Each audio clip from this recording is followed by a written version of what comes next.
আসসালামু আলাইকুম সবাইকে। বাসায় মেহমান আসবে, বড় মেয়ে ননাস আসবে আর ননাসের জামাই আসবে। এর জন্য একটু বাজার করা লাগবে। তো এই তো আমি দিব বাজার চলে গেলাম, একটু সবজি নিলাম, চিকেন নিলাম, খাসির মাংস নিলাম, সাথে একটু বিফ নিলাম, তারপরে ডিমও লাগবে, ডিমও নিলাম। নেওয়া শেষ হয়ে গেছে। তো এই তো বাসায় চলে আসলাম।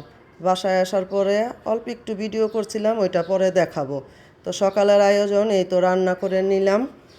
এখানে আমার রোস্ট আছে, ডিমের কোরমা আছে, খাসির বুনা আছে, আর বিফ রেজালা আছে। রান্নাগুলো করতে অনেক সময় লাগছে, আইটেম অনেকগুলো তো। সারাদিন একবারে খুব ব্যস্ততার মধ্যে ছিলাম। এই তো নিচের খালায় এসে এসে রাত্রে এগুলি কাটাকুটি করে দিল, সাথে চিকেন কাবাবও করছি। এই তো কাবাবগুলোও ভেজে নিলাম। তো মেহমান বাসায় চলে আসছে, মেয়ে বলতেছে আম্মু সাগরনা সাজাইয়া দিই, দেখতে সুন্দর লাগবে। তো বললাম দেখ। তো এই তো বড় মেয়ে সাজিয়ে নিল। কিছু ডেজার্ট রাত্রে বানিয়ে রাখছি, ডাবের পুডিং আর আম দুধের পুডিং।